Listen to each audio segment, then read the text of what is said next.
Bismillahirrahmanirrahim. Assalamu alaikum. I hope you all are fine and staying safe and happy. I am your Pakistan Studies teacher, Miss Farheen, and I welcome you all to your Pakistan Studies class. My dear students, जैसा कि आप लोग जानते हैं कि हम Pakistan studies पढ़ रहे हैं और कौन सा चैप्टर है सबको याद है? चैप्टर नंबर 3 है. दिस इज चैप्टर नंबर 3 और चैप्टर नंबर 3 जो कि यूनिट का नाम आपको पता है द नेचुरल टोपोग्राफी, और हम पूरी टोपोग्राफी पाकिस्तान की डिस्कस कर चुके हैं.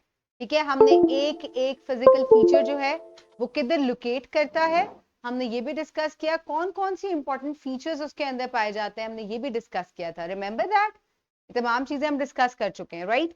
तो आज हमने क्या डिस्कस करना है, ये लास्ट एसएलओ है जो कि रिलेटेड है आपके चैप्टर से. मुझे लगा था शायद चैप्टर खत्म हो गया, लेकिन एक एसएलओ बड़ा इंपॉर्टेंट है इसका कि जितनी भी हमने फिजिकल फीचर्स पढ़े हैं इनका क्या असर होता है इंसानों के ऊपर जो कि पाकिस्तान में रह रहे हैं.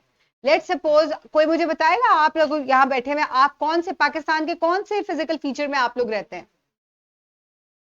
प्लेन्स में. Very good. मैं प्रोविंस नहीं पूछ रही, मैं फिजिकल फीचर पूछ रही हूँ. ठीक है, टोपोग्राफी अगर आप देखें पाकिस्तान की किस तरह से स्प्रेड हुई है तो आप कहाँ रहते हैं? आप प्लेन्स में रहते हैं. और फिर प्लेन्स भी दो तरह के हैं. कौन से प्लेन में आप लोग?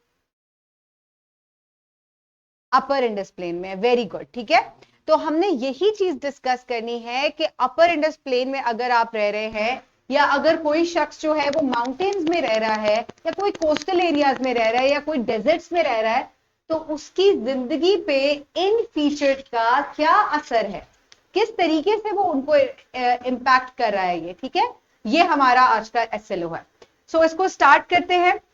Influence of physical environment on human activities.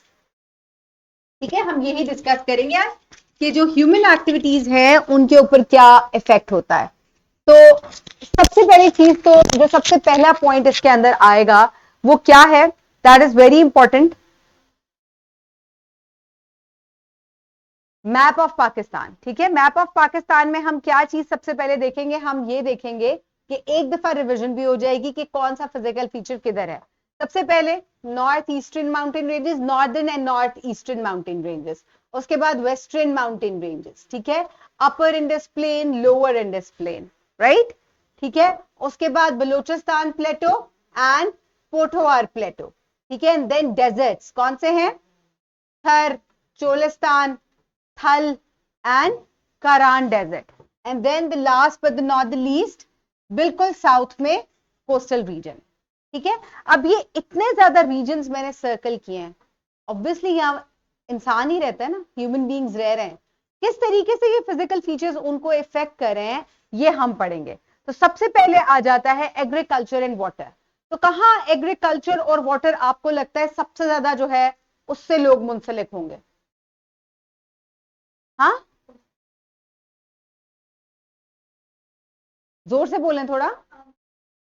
मेरा क्वेश्चन ये है कि काश्तकारी या ज़राअत का जो शोबा है उससे किस इलाके के लोग सबसे ज्यादा मुंसलिक होंगे? माउंटेन्स के, डेजर्ट्स के, देन प्लेन्स के. ऑब्वियसली प्लेन एक ऐसा एरिया है जहां लोग आकर इसलिए सेटल होते हैं, और ऊपर से सबसे इंपॉर्टेंट चीज ये है कि पानी भी आपको वाफिर मिकदार में वहां मिल रहा है. ठीक है, जितने भी अभी आपको यहां स्क्रीन पे विजुअल्स नजर आ रहे हैं ये तमाम आप देखें, इसमें कोई ऊपर नीचे वाला इलाका नहीं है. ऑल्दो माउंटेन्स में भी, वैलीज में भी काश्तकारी होती है, but here you can see कि मोस्टली प्लेन एरियाज हैं. आपको राइस फील्ड नजर आ रही है, वीट नजर आ रही है, कॉटन नजर आ रही है. ठीक है, तो इस तरीके से कहां पे सबसे ज्यादा लोग एग्रीकल्चर से मुंसलिक हैं? मैक्सिमम प्लेन एरियाज में. ठीक है, so Indus river Pakistan life line भी इसको कहा जा सकता है, यानी कि पाकिस्तान की जिंदगी है एक तरह से. क्यों? क्योंकि आप देखें कि हमने हर जगह जब हमने माउंटेन्स डिस्कस की हम तब भी इसको डिस्कस कर रहे थे, प्लेन्स डिस्कस किए ये तब भी डिस्कस हो रहे थे, जब कोस्टल रीजन डिस्कस किया हमने इसको तब भी डिस्कस किया. ठीक है, तो वाटर अवेलेबिलिटी बहुत जरूरी है. तो सबसे ज्यादा कौन सा एरिया पानी वहां पे रहता है या उधर से गुजर होता है, तो वो कौन सा है? वो प्लेन एरियाज हैं, और मोस्टली वी आई से कि वो अपर इंडस प्लेन्स हैं. ठीक है, और ये कल्टीवेशन के लिए ये बहुत बेहतरीन है. यहाँ मुख्तलिफ तरह की क्रॉप्स जो है वो उगाई जाती हैं, और जो फ्लड वाटर है वो भी बहुत इंपॉर्टेंट है, क्योंकि अक्सर मैंने आपको बताया था कि जो फ्लड प्लेन्स होते हैं वहां जरखेज मिट्टी, फर्टाइल जो सॉइल है वो पाई जाती है, जो कि पहाड़ों से आई हुई होती है, और दरिया जब फ्लड आउट करते हैं तो वहां उसको छोड़ देते हैं। तो इस वजह से these regions are very important for agriculture, और यहाँ के रहने वाले लोग ज्यादातर एग्रीकल्चर या ज़राअत के शोबे से मुंसलिक होते हैं। ठीक है, उसके बाद नेक्स्ट आ जाता है पेस्टोरलिज्म एंड नोमैडिक लाइफस्टाइल। अब पेस्टोरलिज्म कहते हैं यानी कि जो चरवाहे चरवाहे होते हैं, ठीक है, उनको कहते हैं। ठीक है, जो ज्यादा बड़े रेवड़ होते हैं उनके, उनको चराते हैं, वो उन्हीं के जानवरों से ही वो खाल, दूध और क्या कहते हैं, गोश्त वगैरह हासिल करते हैं। और नोमैडिक लाइफस्टाइल, क्या लगता है आपको कौन से इलाके जो है वहां नोमैडिक लाइफस्टाइल या पेस्टोरलिज्म जो है वो प्रैक्टिस किया जाता होगा? माउंटेन्स में ज्यादा। शोर माउंटेन्स में? माउंटेन्स रीजन्स होते हैं उनमें ज्यादातर ये होते हैं।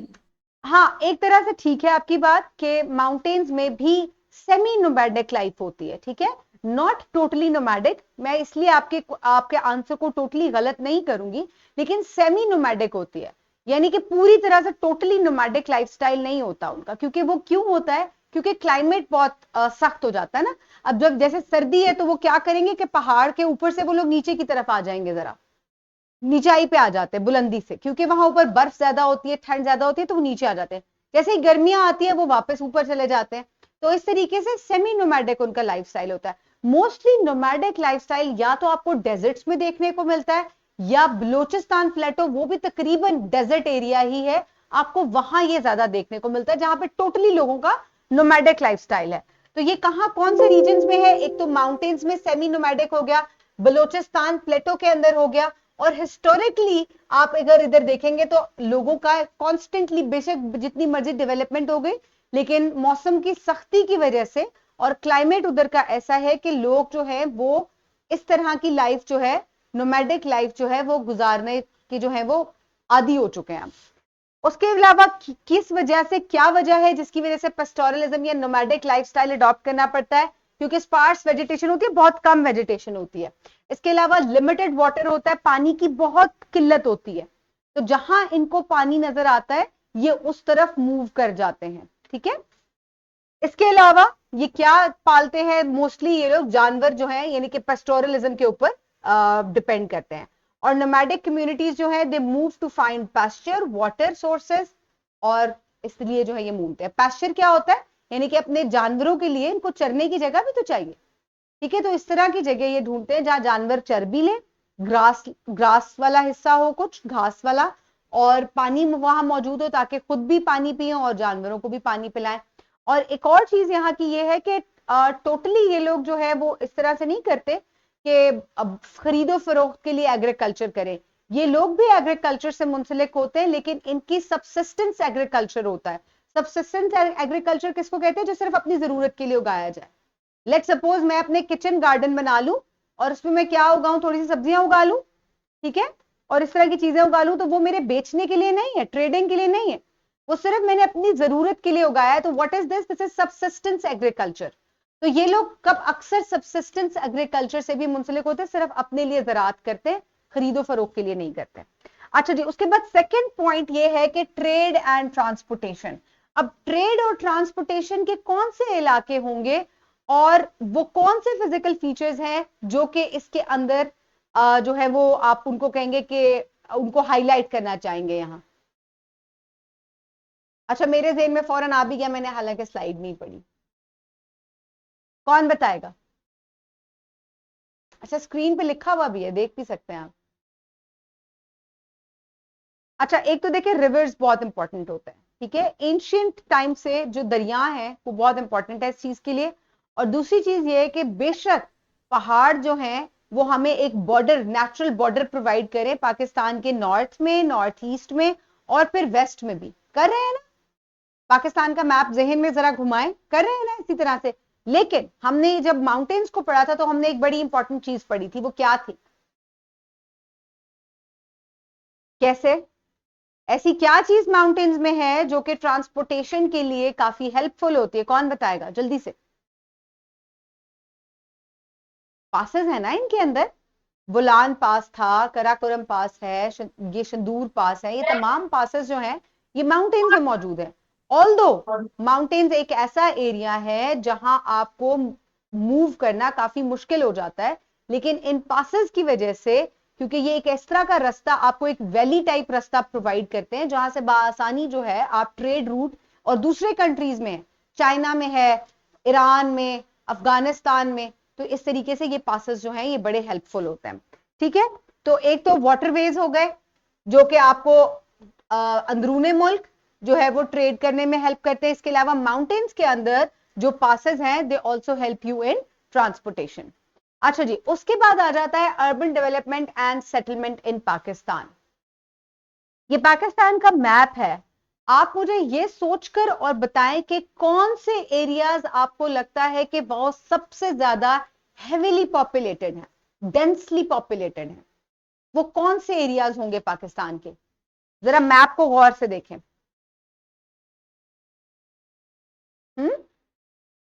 Islamabad, very good. कराची, कराची, लाहौर, लाहौर। तो ये इलाके कहां मौजूद हैं? पंजाब, सिंध। Very good. अच्छा, ये अबीहा, ठीक है, अबीहा ने हाथ खड़ा किया हुआ है। पंजाब और सिंध, यानी कि आप इसको, मैं आपसे जब भी पूछती हूं तो क्योंकि हम टोपोग्राफी डिस्कस कर रहे हैं, तो आप मुझे वो फिजिकल फीचर बताएं जहां ये मौजूद हैं। तो ये अपर और लोअर इंडस प्लेन्स में मौजूद है, तो इसका मतलब है लोग प्लेन्स को, जी बेटे,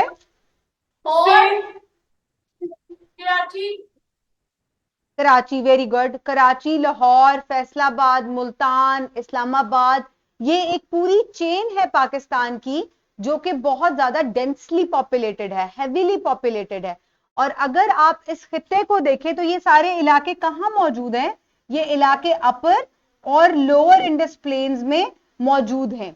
इस वजह से आप ये चीज, रिजल्ट आप क्या निकालेंगे कि लोग प्लेन एरियाज में सेटल डाउन होने को ऑप्ट करते हैं या उसको तरजीह देते हैं। क्यों तरजीह देते हैं? एक तो वहां ऑक्यूपेशन आपको इजीली मिल जाता है, दूसरा वहां ट्रांसपोर्टेशन और कम्युनिकेशन इजी होती है, पानी जो है वो बआसानी आपको ताजा पानी मिल गया। तो इस वजह से ये कुछ ऐसी बेसिक नेसेसिटीज हैं जिसकी वजह से लोग हमेशा, पूरी दुनिया में अगर आप प्लेन्स को उठाकर देखें तो ये प्लेन एरियाज जो होते हैं ये हमेशा डेंसली, या इसका आसान लफ्ज हेवीली पॉपुलेटेड होते हैं, right? So Indus river flood plain support cities like Karachi, Hyderabad, Sukkur, cities in strategic locations along the trade routes or resource rich areas। ठीक है, और इसके अलावा ऐसे एरियाज जो कि कहां पे मौजूद होते हैं जहां से ट्रेड बासानी की जाए। अब कराची में मैं आपको नहीं कहूंगी कि वहां ज़राअत बड़ी है, एग्रीकल्चर बहुत ज्यादा प्रैक्टिस होता है, लेकिन क्यों वहां ज्यादा पॉपुलेशन है? Because of trading area. ठीक है, यहां पे इतना बड़ा कराची पोर्ट है, लोग फिशिंग से मुंसलिक हैं। इसके अलावा पोर्ट एरिया है जहां पे लोग जो है वो अंदरूने बैरूने मुल्क जो ट्रेड होती है उससे मुंसलिक होते हैं। तो लोगों को अब सबसे पहली चीज क्या चाहिए होती है? मैं हमेशा एक बात बच्चों को समझाती हूँ ज्योग्राफी हिस्ट्री पढ़ाते हुए, वो क्या होती है कि इंसान सबसे पहले किस चीज के बारे में सोचता है? अपने खाने के बारे में, right? So the money you earn किस लिए अर्न करें? खाने के लिए। अच्छी एजुकेशन ये बाद में चीजें आती, but first thing is to fill up your tummies, right? So अच्छा ऑक्यूपेशन किस लिए चाह रहे हैं आप? ताकि अच्छे पैसे मिले। अच्छे पैसों से आप क्या करेंगे? वेल सेटल हो जाएंगे, खुराक अच्छी मिलेगी, एजुकेशन अच्छी मिलेगी, लाइफ स्टैंडर्ड बेहतर हो जाएगा, तो ऑल दीज थिंग्स। ठीक है, तो हमेशा जो इस तरह के स्ट्रेटेजिकली इंपॉर्टेंट इलाके होते हैं लोग वहां सेटल होने को तरजीह देते हैं। उसके अलावा कुछ कल्चरल एडेप्टेशंस भी हैं। अब हर इलाके का कल्चरल भी मुख्तलिफ है। अगर मैं आपको कहूं कि क्या पंजाब, हालांकि दोनों प्लेन एरियाज हैं, अपर भी and lower Indus plain, both are plain areas, लेकिन आप अगर इनके कल्चर्स को देखें तो दोनों के कल्चर्स यकसर मुख्तलिफ हैं, जबानें मुख्तलिफ हैं, ठीक है, कपड़े पहनने का तरीका मुख्तलिफ है, इसी तरह बलूचिस्तान के लोगों का रहन सहन मुख्तलिफ है। तो इलाकों का रहन सहन के ऊपर भी बहुत फर्क होता है। आप क्या बोलते हैं, आप किस तरह रहते हैं, किस किस्म के कपड़े पहनते हैं, इसका इलाका, किस इलाके में, किस फिजिकल फीचर में आप रह रहे हैं, बहुत उसके ऊपर उसका अमल दखल होता है। माउंटेन रीजन्स में जो लोग रहते हैं वो मोस्टली गर्म कपड़े पहनते हैं क्योंकि वहां ठंड हो जाती है। तो ये चीजें भी बहुत ज्यादा, कल्चर को भी ये बहुत ज्यादा जो चीज है वो इफेक्ट करती है। तो mud brick construction in arid regions होती है, यानी कि घरों का अच्छा, तो एक और इंपॉर्टेंट चीज कि इवन हर इलाके में घर भी मुख्तलिफ तरह के बनते हैं। अगर आपने कभी माउंटेन रीजन्स में घर बने हुए देखे हो तो वो किस तरह के होते हैं, देखे आपने, मट्टी से उन्होंने उसको या वुड का इस्तेमाल ज्यादा किया होता है।